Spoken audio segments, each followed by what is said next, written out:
to anyone who is interested in this program or curious what we do. I think there's a lot of beautiful work in being able to network with others and connect with others that care about ministry, and sometimes ministry can feel really isolating.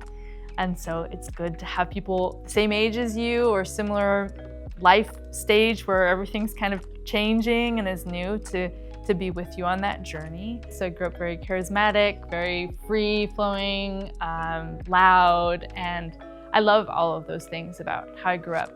But now I'm in an Episcopal tradition. It's very liturgical. There's an emphasis on repeated practice and beauty in the silences. And so it feels very different, but I've seen how there's kind of this overlap in that there's this deep desire for God. Figuring that out, that connection between those two traditions has helped me deepen my own faith in ways that has become simultaneously deeply personal and my own daily walk, but then at the same time, this communal thing.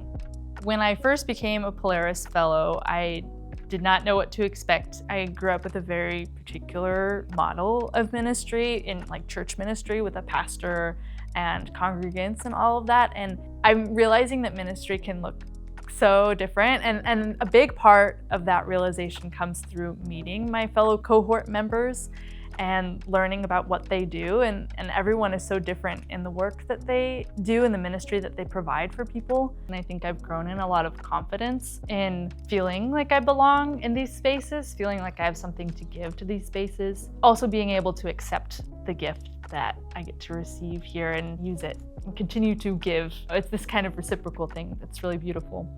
I will be living in Seattle and doing ministry in Seattle, and that is one of the most secular cities in the nation. And so it's interesting to see how church work comes up against kind of this city culture. I work with youth often, and they're used to a lot of school spaces where their peers don't really care about God or haven't grown up with that. And so I've learned that needs to be a different approach to how they get to grow up in their faith, and it's going to be a lot different than how I did, but it's really good and challenging because I think we have a lot to learn from people who did not grow up with church backgrounds. They have a different perspective on faith that helps me see the vastness of God. 6th to 12th graders is mostly what I work with, so middle school and high schoolers. There's a lack of biblical-based knowledge. So the things that I take for granted are the stories that I was kind of steeped in. But I'm also realizing there's a gift in wanting to approach it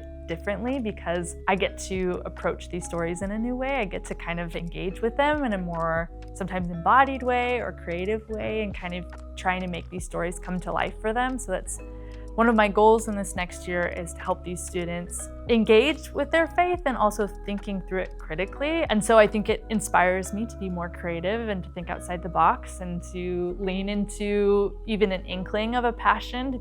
Polaris has given me this opportunity with some funds and with great leaders and coaches to explore those things at a time where I get to explore them.